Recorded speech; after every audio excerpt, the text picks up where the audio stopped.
In all the places of the earth, they know that the gods and spirits affect man's path. All the misfortune that befalls man lies at their feet. If you have eyes to see, you see their presence and their power. Keep your eyes open, traveler, and you might see their faces. Here, they once said that Loki lies imprisoned in a cave, trapped by his enemies, who set a serpent above to drip venom on his face. His wife, Sigyn, sits beside to catch the venom in a bowl, but when she must leave to empty it, the poison falls unabated. His pain is so great that he thrashes and writhes. And here above, we see the earth shake and break apart. Across the sea, they know that the earth is carried in the arms of a giant.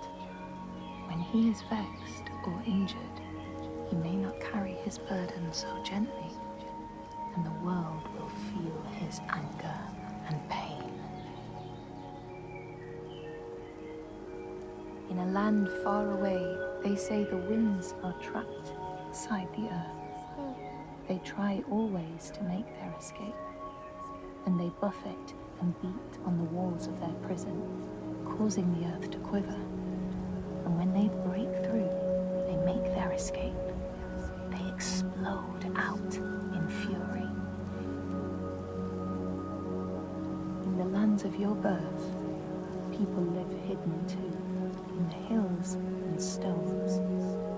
They may be the remnants of a godly race, who lost a war with giants and, finding the world changed, retreated into silence. But you still see their carvings and circles from the time when they walked among men.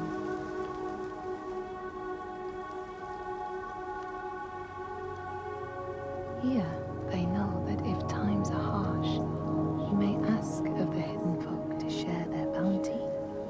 And if you are strong and wise and good, they may hear your plea and send you aid. But if you are not, or if you do not respect the strictures they lay down, you might have your strife doubled.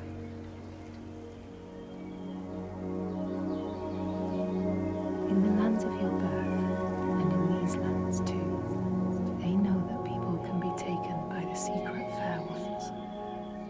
If you are not careful and do not keep to the pathways, you may find yourself among them. In a land to the east, they know that when a traveler finds themselves lost, it is the fault of the Vadadash, who wait at the crossroads to trick souls passing by. The only remedy is to let your horse lead you home, because beasts have no souls. But if you have no horse, your soul is lost forever.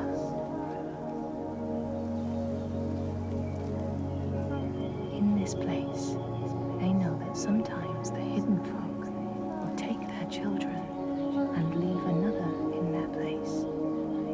These children may look the same as their own, but will be dazed and far away, or ill-tempered. And you know then you have a changeling in your house.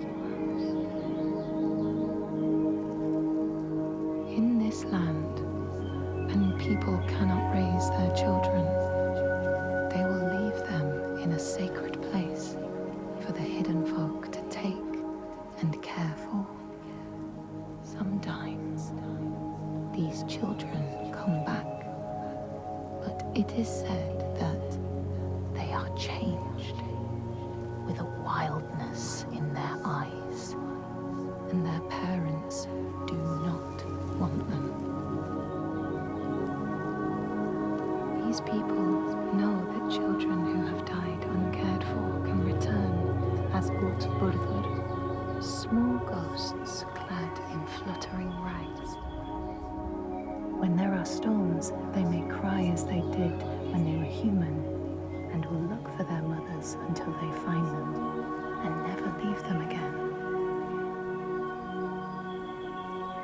In this land, you may catch sight of the landisir, the spirits who embody the sacred places, the rivers and rocks. Do you see the Lady of the Mountain, the Fiak Kuna, who bathes in the waterfall and lets the drops fall on her shoulders? In the heart of the Northlands, they know the storms are born of the Oshkuredi, the hunt of Odin. The huntsmen ride horses with eyes of fire. Their weapons clash like thunder, and it is best to hide inside, lest your spirit be called to join them. In your lands, traveler, they know that the Kailif, the hag of winter, is the one who hurls sleet and snow upon the land. She lives in a sea rock and rules the waves of the roiling winter ocean with her blackthorn staff. She strikes the ground to destroy the shoots of growing green, so the winter will lie long and low on the land. These people know that the sea god, Ran, sets out nets to trap sailors and drag them to her world. She sends the waves, her daughters, to wreck boats so she will have more men to take. And jealously, she pulls them down beneath the water. People here speak of warriors who can transform themselves into bears when they are enraged. Their skin becomes hide so thick no sword or spear can break it. When King Hrolfr fought Skald, many people saw a great bear fighting beside him, who killed more men with its paw than any 5 soldiers. Men here will tell of how Jarl Hakon worshipped the giant Thorgerða and sought her aid in the middle of battle when the tide was turning against him. Fleeing to an island, he pleaded with her for aid. She demanded a sacrifice.